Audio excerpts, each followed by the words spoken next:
Opa pessoal, falar um pouquinho sobre seguro-saúde, mas a gente não pode esquecer que a gente tem o Ministério da Saúde, a gente tem o Sistema Único de Saúde, que dá cobertura a um plano que todo mundo tem direito. Então muitas vezes quando você começa a comprar planos de saúde, quando você começa a pensar em planos de saúde, você começa a pensar que você está tendo uma bitributação ou pagamento de uma despesa de maneira dupla. E você começa a pensar se vale a pena, sim ou não, ter essa questão de plano de saúde e como ele funciona. Porque você acaba tendo os gastos com os planos privados.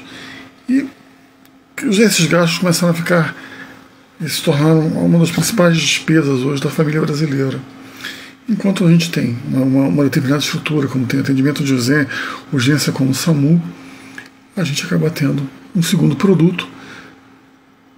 E a gente tem uma coisa que é importante. A saúde é o principal tema de preocupação dos brasileiros em pesquisas recentes. E como é que a gente fica?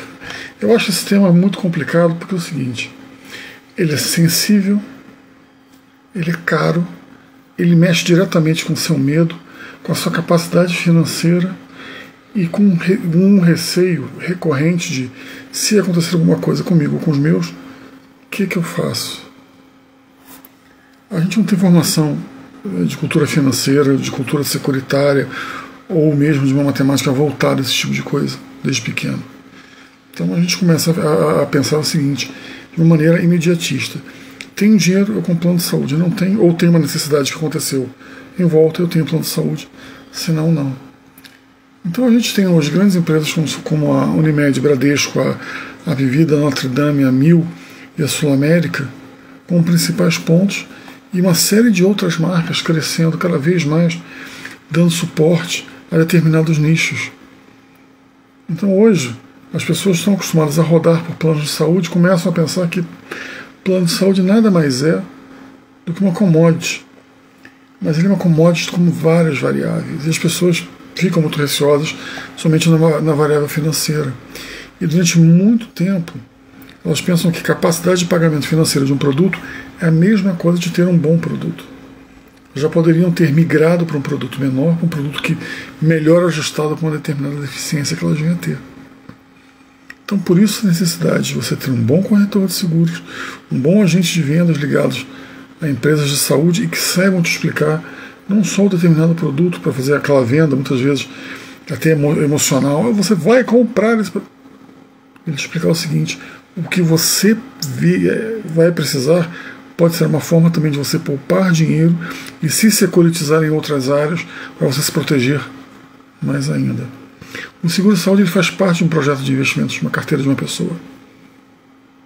E outra coisa, as donas de casa do Brasil, elas estão acostumadas a mexer com orçamentos, elas estão acostumadas a fazer projeções, elas estão acostumadas a fazer pesquisa de preço. E outra coisa, quando você coloca um anúncio na internet, 85 a 90% das pessoas que procuram esse anúncio sobre plano de saúde são mulheres. Elas veem esse tipo de preocupação muito maior do que os homens. E outra coisa, pessoas acima de 45 anos. Você normalmente começa a ter algum tipo de preocupação quando nasce um filho. Mas isso é algo que a mulher tem porque o nível de utilização que ela possa vir a ter é muito mais imediato. Principalmente quando ela começa a pensar em câncer. Os vários tipos de câncer, mama e útero. E tanto que se alguns seguros têm uma cobertura extra voltada para as mulheres, que seria a cobertura de obstetrícia com 300 dias de carência. E é muito difícil a gente tentar fazer uma mudança cultural de alguém que está acostumado a ter um produto de plano de saúde como um cheque em branco e começar a ter algum tipo de participação desse cheque em branco. As pessoas estão acostumadas a comprar um produto e tentar fazer a transferência desse risco, desse produto, direto para a operadora. E aí a gente tem algumas leis naturais que a gente começa a pensar: se eu estou pagando, eu quero usar. Se eu estou pagando, é caro. Se eu estou pagando, por que não usar mais de um médico? Por que eu não resolver a minha curiosidade procurando mais de um médico? A gente tem algumas tendências, principalmente com remédios, com prevenção, de perguntar para estranhos e não para o principal técnico, que é o médico. Então, quando a gente fala de planos de saúde, A gente tem que entender o seguinte: ele é privado, ele é desenhado para se ter lucro. E no momento que ele é desenhado para se ter lucro, o que a gente pode vir a fazer? É uma coisa mais ou menos simples. Nós temos o público e o privado. Só que nós pagamos ambos. E nós não temos consciência que o privado, por querer ter lucro, ter uma estrutura, ele sempre vai ajustar e vai sempre ajustar em relação ao público-alvo, que ele começa a ver que lhe dá um resultado maior. Então esse é um grande ponto que a gente pode vir a ter. Então, quando você começa a pensar um custo médio de um plano de saúde no Brasil, a gente está falando de produtos de R$600. Terceira idade, R$900. Os preços vão variar entre as operadoras, sempre. Porque vai refletir a necessidade que você tem de mercado, o tamanho do mercado, a busca do mercado por produto, e você começa a ter que ver as opções de mercado que você tem, de como você quer fazer alguma coisa. E é claro que você fica assustado quando você tem os valores. Porque as primeiras pessoas que procuram um plano de saúde são aquelas que têm uma tendência maior a vir a ter algum problema, ou, como a gente já falou anteriormente, tiveram algum receio, algum parente que lembrou alguma doença, que pode ser alguma doença congênita, alguma doença familiar, alguma doença no seio da família, no entorno da família, e as pessoas ficam preocupadas. Então, o plano de saúde é uma tomada de decisão financeira, pessoal, mas acima de tudo, de prevenção a alguma coisa. Se você for procurar no momento que você está num momento de crise, você não vai conseguir ter atendimento. Quando você começa a pensar quais são os fatores que te levam a pessoa a comprar um plano de saúde, olha só, existe uma coisa chamada VCMH, que é a variação de custos médicos hospitalares. Esses fatores eles contribuem para a montagem dos custos do plano de saúde, e eles são mais altos que a inflação. Você pode pensar, por exemplo, não, uma determinada terapia baixou o preço, ficou mais barato, eles não querem me dar. Por quê? Os planos de saúde, eles eram, antes da legislação 98, eles eram muito amarradinhos, muito certinhos, eles tinham coberturas diferenciadas, e você pesquisava aquilo que você precisava porque você usava o público. Então você transferia uma parte do seu risco para o privado. E você queria o quê? Um primeiro atendimento, uns planos melhores, 30 dias de internação, para a grande média resolve. Algumas quantidades de terapias, como fisioterapias, 7, 10, 12, 15. Só que com a nova legislação e com as mudanças que foram tendo ao longo dos anos, o que era para ser uma terapia focal virou uma coisa permanente. Toda vez que alguma coisa se torna permanente, há uma mudança fora do cálculo que foi montado, um sistema, um mecanismo, as pessoas adoram falar de mecanismo, mercado, ele ajusta, até chegar a ficar num ponto que você não tem mais capacidade financeira para honrar aquele compromisso, você é obrigado a mudar de operadora, de ajustar a operadora, até mesmo ficar sem plano. Por isso eu gosto muito de montagem de planos, não só de pegar um produto fechado e sair colocando. Por isso eu gosto de produtos hospitalares com telemedicina, ou produtos ambulatoriais, e você tem um produto no exterior que você consegue comprar hoje em dia, ou você ter produtos focados a uma determinada região. Quando você viajar, você faz um seguro viagem e você começa a conversar sobre essa questão toda de produtos. E você começa a ajustar toda a questão de produtos. Um dos grandes problemas que a gente tem é a regulação da ANS. A Agência Nacional de Saúde ela entrou de uma maneira brilhante. Ela foi montada com uma boa intenção, como qualquer boa agência voltada para regular algum mercado. Mas o foco dela, planos individuais e familiares, onde são pessoas que não têm voz e não têm capacidade de discussão como operadora. Porém, 2.000 ajustes de legislação depois, a gente tem que rever o papel dessa agência como controladora e como reguladora. Porque você tem, por exemplo, planos individuais, 10% do mercado, 12% do mercado, planos coletivos por adesão. Aí você compara, que são voltados para uma determinada categoria funcional. Um tem 7% de aumento, o outro tem 21%. E você começa a pensar, peraí, mas eu saí de um plano e entrei na categoria por adesão porque não tem mais plano individual.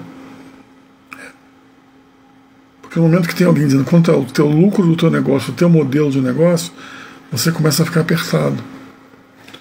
Então, você começa a ficar cada vez com menos opção. Então, o que a gente pode vir a fazer? O que a gente pode vir a pensar sobre o assunto? Como a gente pode tentar entender um pouquinho mais sobre essa questão de planos de saúde, essas melhoras de planos de saúde? Como? A gente parar para pensar que planos de saúde são desenhados, são empresas privadas, são desenhados para dar um atendimento, para absorver o seu risco sobre a sua saúde, as suas contas sobre saúde. A gente tem que lembrar uma coisa que é relativamente simples sobre planos de saúde. Eles têm limites. Eles sempre tiveram limites. Eles sempre tiveram exclusões. Eu quis fazer essa live a mais simples possível. Só que essas exclusões estão sendo bombardeadas por decisões judiciais. Como é que você fica nessa história? Como é que você pode pensar nessa história? Como é que você se insere nessa história? Esse é o grande. Eu acho que esse é o grande problema da coisa, sobre a questão dos planos de saúde. A gente tem cada vez mais planos mais caros, cada vez menos pessoas podendo ter esses planos acima da inflação e com o mercado econômico ficando cada vez mais apertado, com taxas de juros cada vez maiores. Então, uma das coisas que a gente tem que começar a pensar é o seguinte: como é que a gente vai fazer isso? Como é que a gente vai conseguir ter um plano de saúde que nos aceite, que nos atenda? Algumas soluções, como voltar a ter restrições, voltar a ter um seguro puro, que você compra uma determinada importância de 1 milhão, 2 milhões de reais e usa essa importância para pagar o teu hospital, você ser melhor tratado através de médicos, a pacotização de produtos para que você encaixe dentro desse valor de 1 milhão, 2 milhões, 3 milhões. E qual é o papel do plano de pequeno porte nessa história? Porque os planos de grande porte começam a largar as pessoas, eles correm para planos de pequeno porte. Como é que fica a saturação desse mercado? Como é que fica a busca de produtos? Tem alguns que cresceram tanto que eles foram obrigados a parar de vender para eles novamente estabelecerem suas regras de venda, de atendimento para venda. Tem plano que cresceu absurdamente. Parou de vender. Por quê? Por legislação, ele tem que fazer uma série de ajustes para poder dar atendimento às pessoas. Isso é interessante, mas a gente não está jogando o problema de um para o outro. Porque assim que essa empresa crescer um pouco mais, ela vai começar a ter mais sinistro, mais gasto, mais despesa médica, mais despesa judiciária, e a partir daí ela vai pegar e jogar para o lado. Você reparou a quantidade de decisões unilaterais, que é uma ferramenta pensada principalmente para proteger o usuário, que as empresas estão utilizando? E com isso você começa a ter cancelamento em massa de planos. Qual é a vantagem de você procurar um plano que tenha rede restrita, rede própria, do que um plano que tenha grandes reembolsos? Se você parar para pensar, a rede própria ela é extremamente estratégica no momento que ela diminui custos e você concentra tudo num hospital, a qual você vai ter um índice de fraude menor. A gente não está pensando aqui, sinceramente, com vocês, estou pensando em grandes produtos, grandes rendas. Eu acho que está na hora de a gente começar a conversar sobre o plano de saúde de maneira mais simples. Porque começa a ver uma quantidade de vídeos tão grande, falando que a solução é você migrar de A para B. A solução pode ser você migrar de A para B. Só o que você ganha, o que você perde migrando de A para B? Essa é a minha grande discussão. A gente precisa conversar um pouco mais, quebrar esse conceito de commodity e a partir daí tentar fazer que as pessoas entendam melhor esses produtos. Porque o que a gente está tendo hoje? Alguns planos estão ficando sem capacidade financeira, a gente está tendo fusão e aquisição e com isso a gente ajusta o mercado. Cada vez menos participantes. As pessoas adoram o nome de player, eu acho fantástico isso. Um anglicismo desnecessário, que as pessoas acabam não entendendo. A quantidade de participantes que fazem parte do mercado como um todo está diminuindo e ficando centralizado na mão de poucos. Então, como é que a gente pode fazer para esses participantes esse desafio com aumento de custo? Como é que eu vou fazer o meu usuário só ir no hospital quando necessário for, quando realmente for preciso? Qual seria uma conclusão? Planos de pequeno porte são necessários para uma questão estratégica de rede restrita e verticalizada. Pode ser uma tendência de mercado? Sim. As fusões e aquisições refletem uma busca por inovação, competitividade. Mas o que eles te trazem de benefício significativo para o consumidor? A quantidade de produtos que você tem no mercado hoje, rodando, é muito grande, porque toda vez que tem uma mudança no rol de procedimentos, lança um novo produto desenhado para suportar esse aumento. Então é complicado a gente pensar sobre essa questão de produtos. Eu sempre gostei de ser confesso para vocês, como corretor de seguros, eu sempre gostei de ser uma pessoa extremamente técnica, para poder entender um pouco mais, e principalmente para que eu pudesse ter mais segurança no que eu estou falando. Só que tem um problema, gente.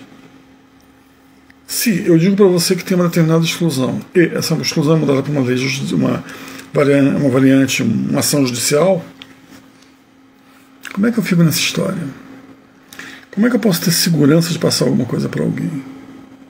Porque eu não vou saber se a empresa pagou uma despesa extra, ela vai repassar esse custo vai aumentar o custo final de produto de venda e eu começo a ter mais dificuldade de vender o produto. Como é que eu fico nessa história? Como é que o meu cliente fica nessa história? Como é que o mercado fica nessa história? Vamos falar no próximo vídeo, no próximo live, um pouco mais sobre o mercado, mas de uma maneira mais descontraída, mais simples e mais direta. Obrigado por escutar esse meu papo. Tenha uma boa tarde. Hélios aqui. E deixa ser esse corretor de seguro.